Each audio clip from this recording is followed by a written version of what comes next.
Washington has once again found itself consumed by questions surrounding the handling of records connected to convicted sex offender Jeffrey Epstein. What began as a debate over transparency has evolved into a broader political controversy involving the Justice Department, congressional oversight, and the confirmation of senior administration officials.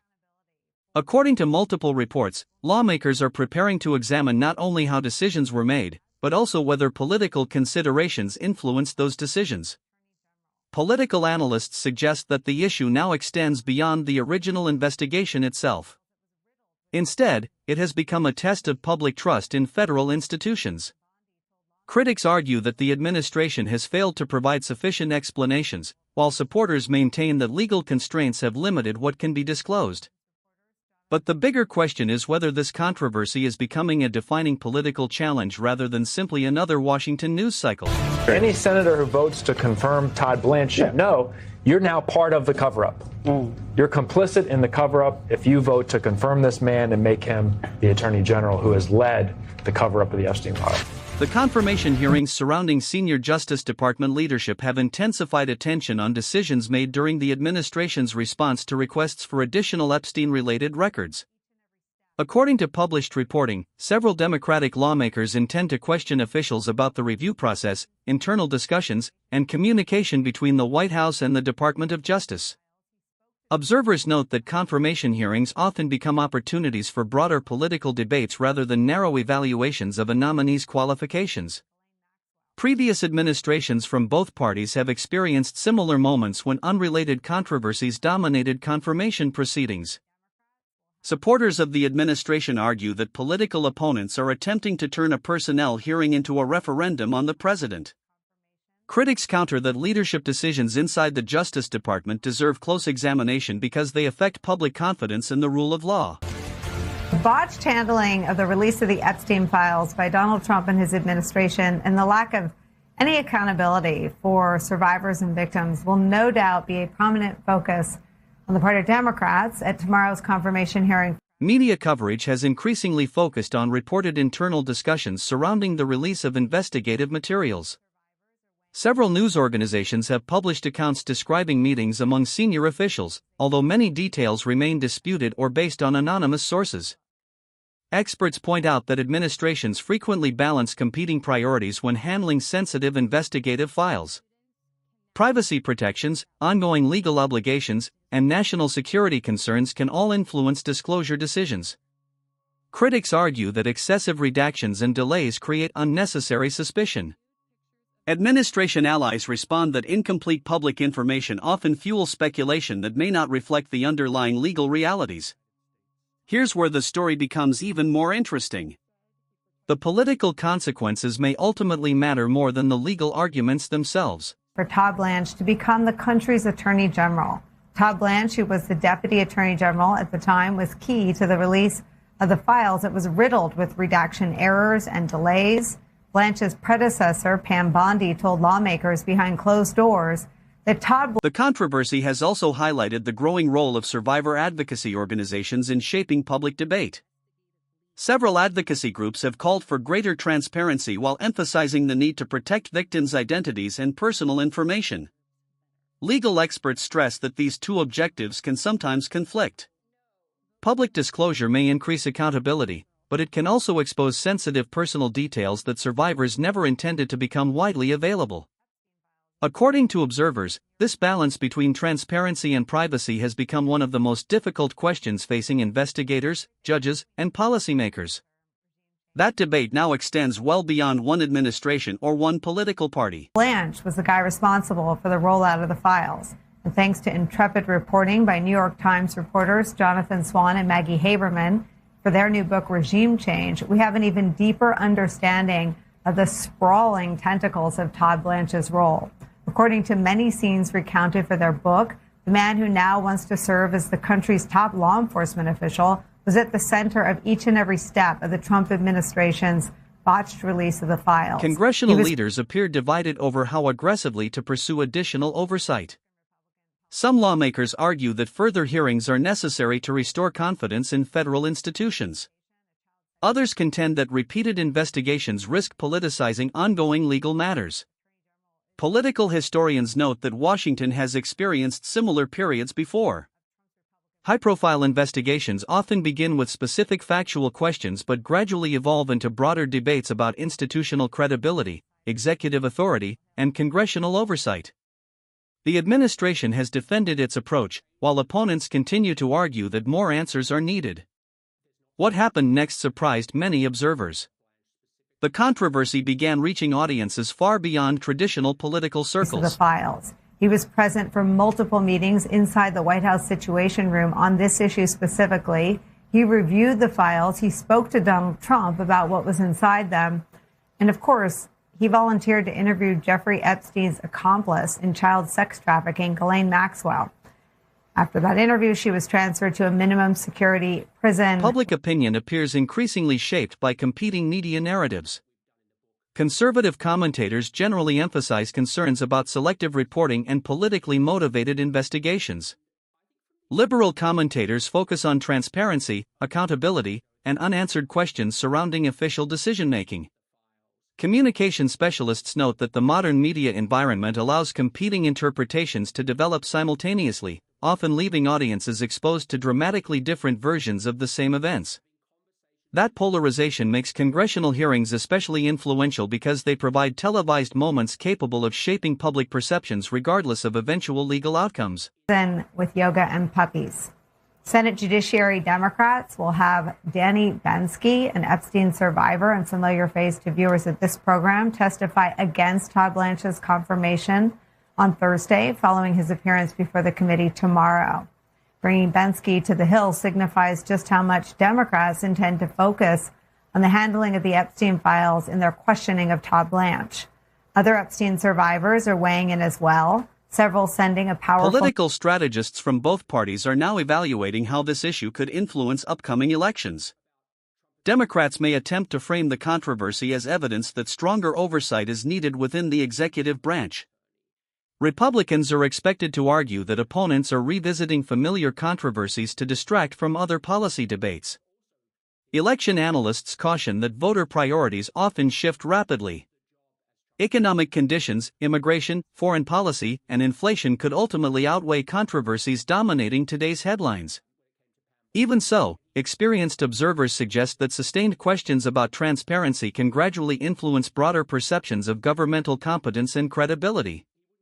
But another development was already beginning to emerge, one that could determine whether this remains a temporary controversy or evolves into a much larger political battle. Sending a powerful message in this video from an organization that works to combat human trafficking. Take a look. My name was released. My phone number was released. Where I went to school. Where I live. My students can now search me and read about my abuse. I am an Epstein survivor. I am an Epstein survivor. I am an Epstein survivor. We were exposed. Nude pictures of victims were released. As the confirmation process continues, attention is shifting from political messaging to institutional accountability. According to reports, senators are expected to examine how senior Justice Department officials handled decisions involving the review and release of Epstein-related records. While confirmation hearings traditionally focus on a nominee's qualifications, modern congressional proceedings frequently become forums for broader debates about executive decision-making. Constitutional scholars note that the Senate's advice and consent role serves not only to evaluate professional experience but also to examine a nominee's judgment during previous public service. That broader review often places past decisions under renewed scrutiny, especially when they involve issues that remain politically divisive. Supporters of the administration argue that nominees should be evaluated on their legal credentials and management experience rather than on broader political disputes.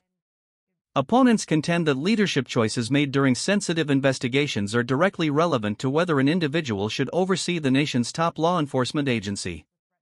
But another question is beginning to dominate discussions inside Washington. How much political influence, if any, should the White House exercise over matters involving the Justice Department? Our family's safety was put at risk. Now, Todd Blanche wants to be the Attorney General of the United States. Todd Blanche had a duty to protect us. Instead, he protected the people who committed crimes against us. 30 years. The relationship between the White House and the Department of Justice has long been one of the most closely watched aspects of presidential administrations. Historically, presidents appoint attorneys general who share their legal philosophy, yet long-standing norms encourage prosecutors to make investigative decisions independently of political considerations.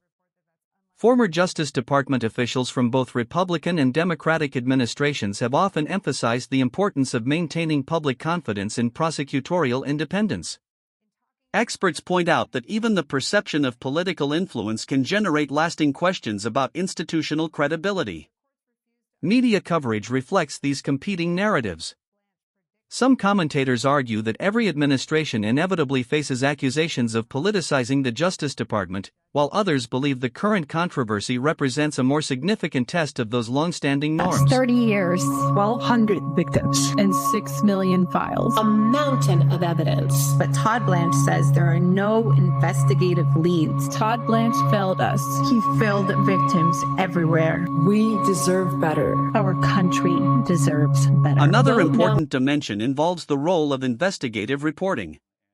Recent books and newspaper accounts have described internal meetings and discussions among senior officials, relying in part on interviews with individuals familiar with those events.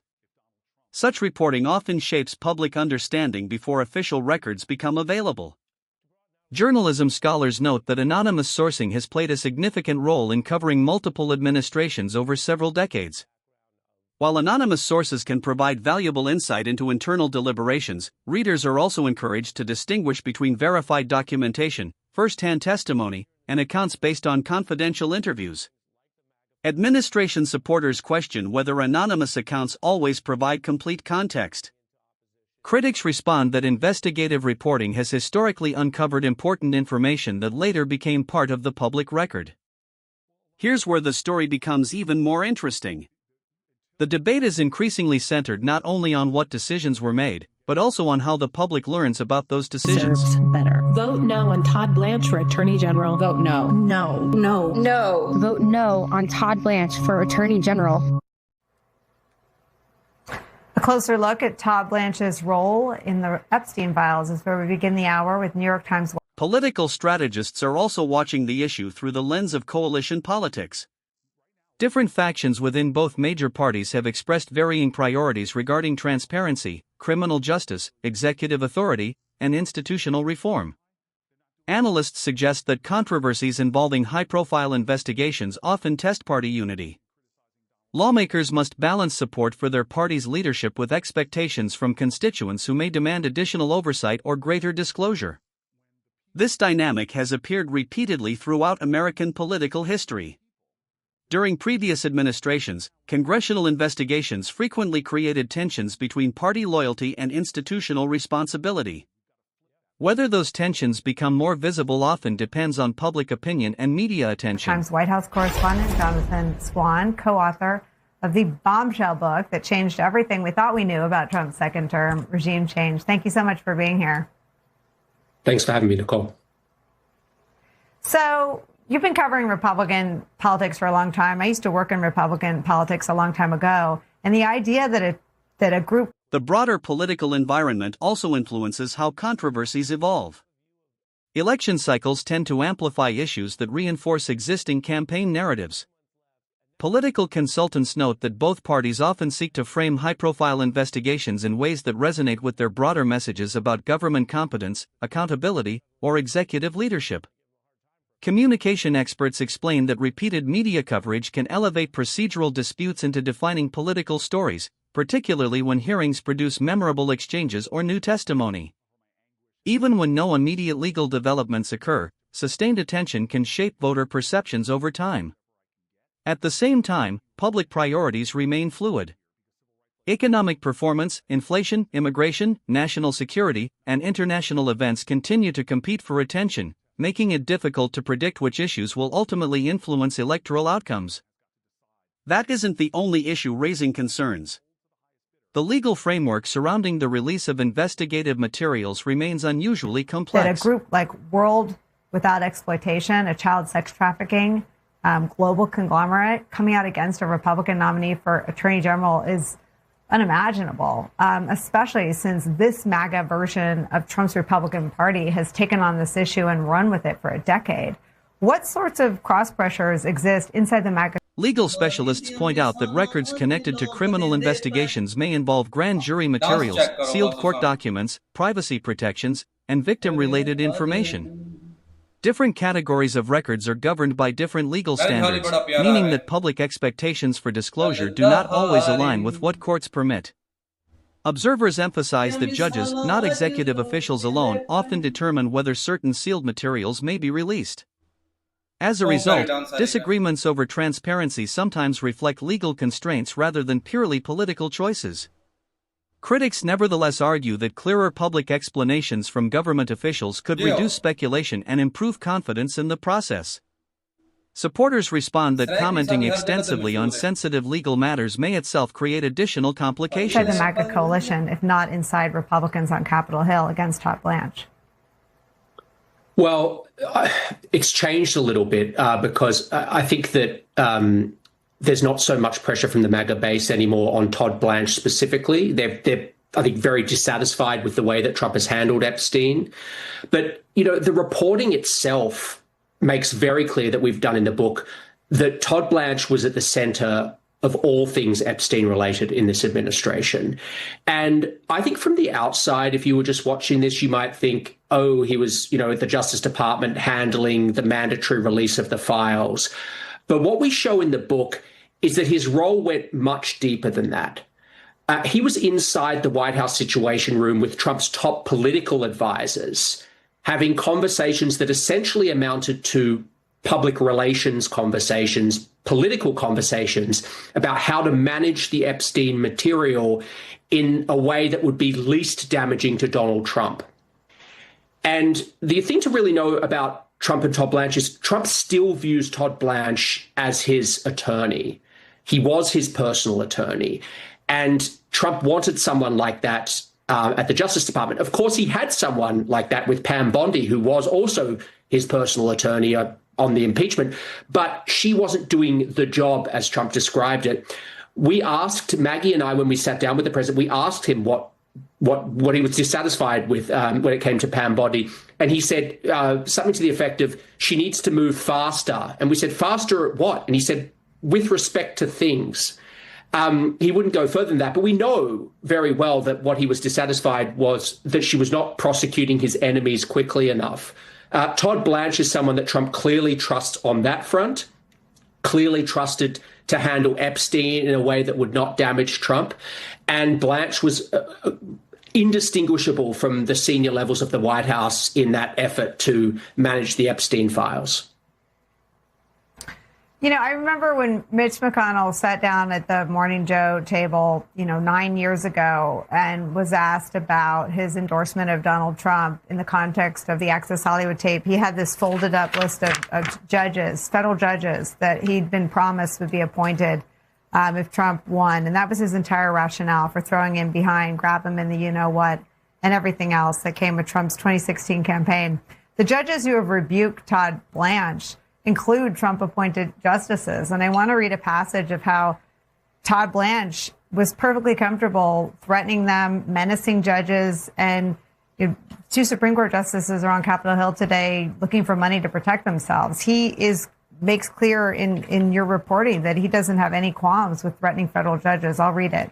As the president's former defense attorney, Todd Blanche had a unique vantage point in the discussion. He was better equipped than anyone else in the room to weigh the ideas being discussed against Trump's personal and political interests.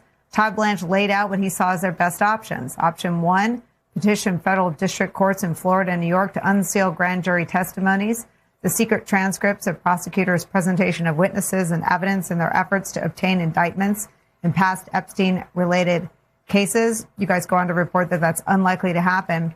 But here's option two, to have Justice Department lawyers question Maxwell and publicly release the transcript, a twist on the idea proposed earlier by Vance. In talking about why option one is unlikely, you guys report this, quote, if the courts refuse to unseal those grand jury transcripts, as Blanche predicted, they could shift the blame for withholding the Epstein material away from the Trump administration and on to the judges. You, in some way, and we know this with what we saw with the Fed, they have no bounds whatsoever. This is not about left or right. This is about what's right and what's wrong. And he is a danger to our democracy He's a danger to our elections. He is a danger to anyone who's abiding by the rule of law and standing up for principle if Donald Trump it finds that principle in any way offensive to him or an attack on him. To broaden out a little bit, you've sort of tried to stand up in the opposition in various ways. People saw you when you were doing the big speech. You have a background of trying activism. You were early adopter digitally. So that's sort of what people think of with, Cory Booker to some degree. Do you have a theory of change here in the second term? Because we see these certain things like the MAGA fund running into Republican opposition, like Bill Pulte running into opposition. Do you have a theory of why certain things are too much, even as many Americans are aghast at how much it seems that Trump is getting away with? Well, a lot of it is about the psychology of my colleagues, right? Until the November elections, which are coming closer and closer, and we can get back the House or the Senate and really start to perform our constitutional duty of checking and balancing an out-of-control president, providing oversight and accountability. Right now, we are on a narrow, thin margin, which can we change the minds of some Republicans? And that is really the question. And is it fear? Is that the reason why they're not doing anything? We've seen Republicans that are suddenly not coming back to the Senate find a lot more voice in criticizing Donald Trump. So maybe it's their fear of retribution. But we know that Thomas Jefferson said something profound that still applies today. When the people are afraid of their government, there's tyranny. When the government is afraid of people, there is liberty. And so right now we have a government, we have senators that are more afraid of Donald Trump than they are of the people that have elected them. We've got to flip that on them and make them. Do you think, I'm running over on time, but again, since we have a little, what you would call a colloquy, what we call a conversation, do you have a view of that when we see these Republicans who, they lose their primary, they got a few months left, and now suddenly we get a different version of them? Do you find that's revealing? Do you find it's kind of pathetic? These are grown men, sometimes past retirement age, who suddenly go, well, now I'm going to give them a hard time for a couple months. But you're closer to it than most of us. What do you think? Well, look, I have very strong feelings on this. But I am here not to, for my anguish and my anger, I'm here to deliver things, to protect people in the state of New Jersey and around our nation. So I'll take whatever I can get. But I'm telling you right now, I'm standing here because civil rights legislation that was blocked by obstinate senators were moved, not by other senators, they were moved by people protesting, standing up, speaking up. This is really a time where every American has got to decide whether they want a corrupt government that's being sold to the highest bidder. That's why Donald Trump made $2 billion. Or do they want the rule of law, which we all swore an oath to? And if you want the rule of law, you cannot be silent as our democracy gets eroded. The speech he's going to give Thursday night is already showing me that our democracy could be really in peril right now. But it cannot end if we stand up and fight for it. And that's what everyone has an obligation. Obviously, I'll be doing that tomorrow. Yeah. Well, we're on the eve of these hearings. Busy time for you, Senator. Thanks for joining us. We will be right back. Folks, Trump is terrified. This is why he's so weak. Especially, because people are like, why does he keep bending over to people like Putin? Well, it's because Donald Trump knows what he's done, what he's been associated with, and it is dark. So whatever Putin has or doesn't have, if Donald Trump truly did nothing wrong, never did the sorts of things that people think he might have done, again, allegedly, I want to make it allegedly, why would he act like this? It seems to me like he knows there's dirt on him. He knows he could and maybe is currently being blackmailed. And it's going to come out. And it's either going to come out through those sources of blackmail, or it's going to come out through the process of justice. Hopefully the latter, but who knows? This story never went away. He created a scenario where he's stuck. His dirty dealings, his filthy dealings in office but before have put him in this trapped position.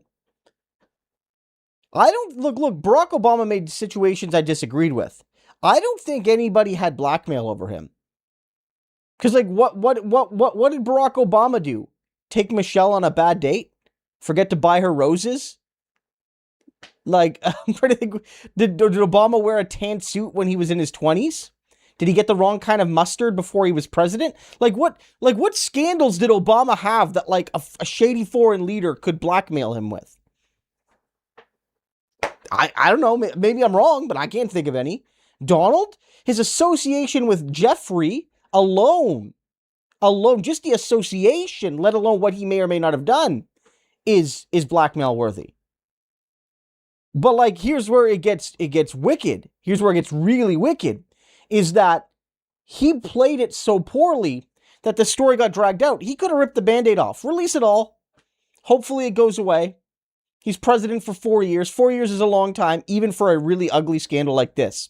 What made it a 2026 midterm election issue is Trump dragging it out. As Washington prepares for additional hearings and public testimony, the controversy appears likely to remain a significant political issue.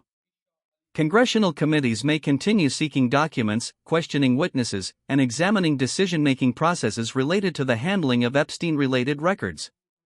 Political analysts caution against assuming any single hearing will settle the broader debate.